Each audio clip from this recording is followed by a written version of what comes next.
Now that we have all of our introductory information done, we can finally get to talking about the eruptions. There are two main types of eruptions, quiet eruptions and violent eruptions. So we're going to talk about quiet eruptions today and also for the next couple days, and then we'll switch to the violent eruptions after a little bit. Definition of a quiet eruption is just an eruption of flowing lava without explosions. So these are the types of eruptions where you see the lava flowing across the ground. Okay, it's not big explosions of ash or tundra. Okay, it's flowing lava. Now you can have fountains like this, which can be up to about 2,000 feet high, but that's still considered flowing. This isn't an explosion. It's just lava flowing very quickly. Now, why are these eruptions of flowing lava and not explosions? The main reason is because it's mafic. Remember we talked about mafic in the last lesson. Mafic is that dark, low viscosity lava. The gases can escape very easily, which means the pressure is not going to build up, so there's not going to be a violent eruption. Well, why is it mafic lava? Okay, the second why on your note sheet. The reason is because of where these are. They're in ocean plates usually. Okay, so usually they're going to be in the ocean plates. And we're going to draw a picture to explain this a little bit more later, but we're going to have to do the violent eruptions first. But just kind of for a preview, the ocean plates, if you see here, are very thin. Okay, ocean plates are very thin. That means the lava is going to be very hot still when it gets to the surface. You're talking maybe a couple thousand degrees, whereas the lava going through the continental plate a lot further distance might only be like 800 degrees. So a pretty big difference in temperature. The hotter it is, remember, the lower the viscosity. So it's hotter, and also it's going to be mafic because the ocean crusts are made of basalt. There's not silica to melt up or to melt into the lava as it rises. The continental crusts are very granitic, so there's a lot of silicon or silicates. So as the lava melts its way through the continental crust, it picks up a lot of quartzes and feldspars and other silicate minerals. That's going to make it very stiff. And it's stiff and it's also cold, so the gases are going to be trapped. So we're going to get the very steep, violent eruptions on the continents usually, and we're going to get the quiet eruptions of flowing lava on the oceans. If you didn't get that perfectly yet, don't worry. Like I said, we're going to draw a picture once we go through the stratovolcanoes, or once we get to that, we're going to draw a picture that shows you the difference between the ocean crust and the volcano type and the continental crust and the volcano type. But you should have your definition of the shield volcano, and the first Y being they're mafic, and the second Y being they're in ocean plates.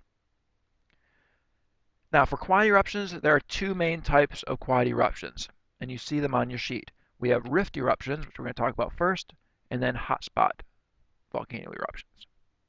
Rift eruptions, we are not going to spend much time on at all, just a couple minutes. Realize, though, rift eruptions are the most common volcanic type in the world. 81% of all the magma that reaches the surface comes from this type of eruption. So they're very common, but we're not going to talk much about them because they are very simple. So let's get to the definition. Definition: rift eruptions are eruptions that occur along narrow fractures in the crust. So eruptions that occur along narrow fractures in the crust. Basically, it's a crack with lava coming out. Okay? Simple. Rift eruptions, crack with lava coming out. Here are some pictures of Iceland. We're going to get to Iceland here in a second. And we'll see some of these pictures again. The city of Jaime down here. And they actually had to fight the lava with water. And we'll see a video about that. It's pretty impressive that they actually essentially won against the lava by fighting it with water. Basically, you're seeing, like I said, a long crack with lava coming out. So where are you going to have this happen? It's going to be at a divergent boundary. So you have a divergent boundary like we learned about in the last unit.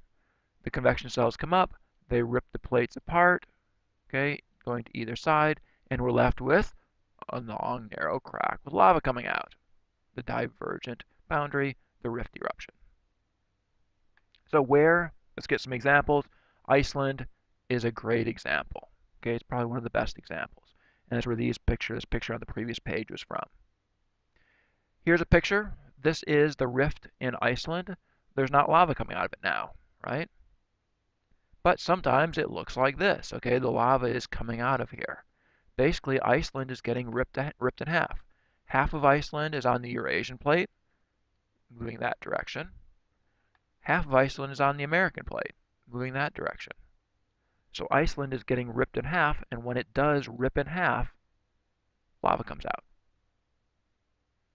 Makes a big rift eruption. One of the newer volcanoes in Iceland is actually just off the coast with this one in Surtsey. Kind of an interesting story. There were some fishermen out in the water there, and all of a sudden, the water started bubbling, and then some ash and stuff started coming up out of the water, and pretty soon, whoop, there was a volcano. The volcano popped out of the water. Remember, it's just right on that divergent boundary. You look at the color of the rock here, it's very dark. Okay, it's black. It's that basalt. Remember, this is mafic eruptions. So Iceland's a great example of a rift eruption. The Red Sea and East Africa also have rift eruptions. Okay, again, divergent boundary. And the Mid-Atlantic Ridge could be another example. Really, any of your divergent boundaries are good examples of this. And that's it for our rift eruptions. Like I said, most common volcanic type, eruption type, but they're just simple. It's a crack with lava coming out from divergent boundaries. Now we're going to move on to the second type, the hotspot ones, and a little more complicated. First, we're going to get some definitions, and then we're going to watch this animation that will really explain what's going on. So the two definitions that we need to get are mantle plume and hotspot. A mantle plume is a long-lasting ribbon of magma rising from the mantle. Think of it like a small convection cell, but it might even come from deeper within the Earth. So in the picture, it's this here. Okay, you see it labeled.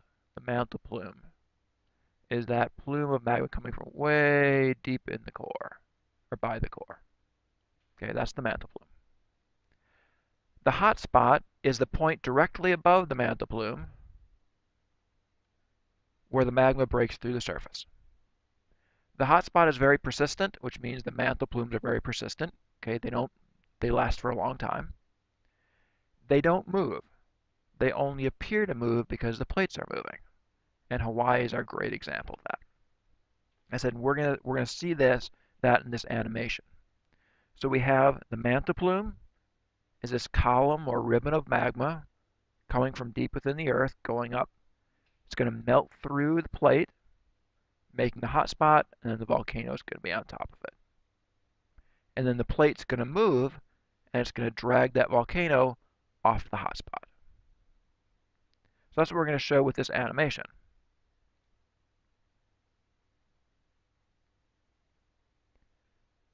So we see first, kind of before I start it, we have the ocean crust here, oceans above, ocean crust, top of the mantle. So remember, these two combined, that's the lithosphere. So we have the lithosphere here, asthenosphere down here. Here's our mantle plume. Start the animation. It's going to find a weak point. And it's going to melt its way up through the lithosphere, melt its way through the crust, pop up a volcano. The plate keeps dragging it. So the plate's going to drag it off, disconnect the mantle plume, it's going to pop up another one. Plate keeps dragging it, rip it off, pop up another one. Okay, and it's going to keep on happening over and over again for millions and millions of years. Remember, they're very persistent. What did you notice happened as the volcano was disconnected from the mantle plume? It shrank. Okay, watch this again. So I'll hit the play again. But watch them. It's going to pop up the volcano while the volcano is fed by the magma chamber in the mantle plume. Stays big. Once it gets pulled off, there's no more magma to support it. It's going to start to sink beneath the sea or the ocean.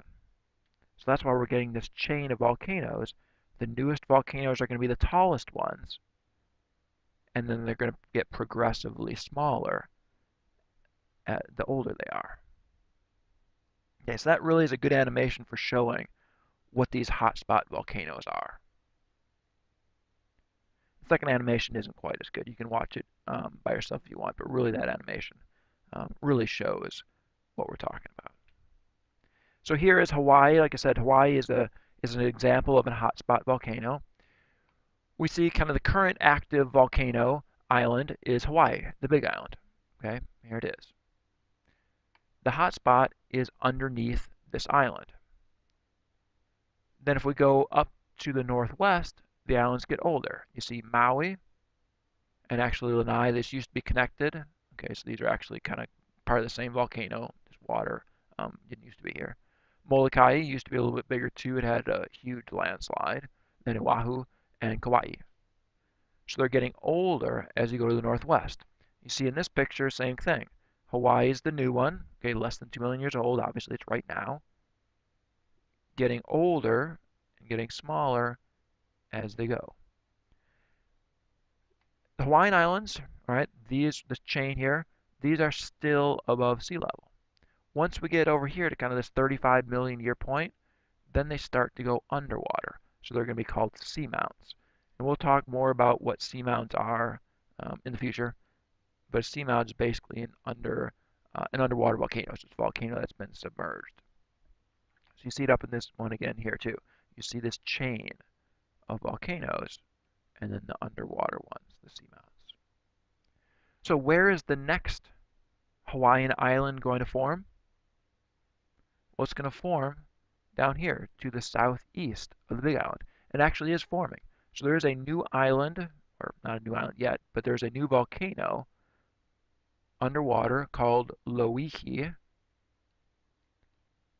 and it will be the next Hawaiian island because the Big Island here is getting pulled off the hotspot like we saw in that animation. So then Hawaiian Island, the Big Island, is going to start to sink just like these other ones. And then we'll have a new island forming, Loihi. So it'll be a new Hawaiian chain. Those are the two types of quiet eruptions. The rift eruptions, like I said, by far the most common. And then the hotspot eruptions, not quite as common. And then from here, now we can start talking about our shield volcanoes and then our stratovolcanoes, our violent ones. But that'll be for future lessons.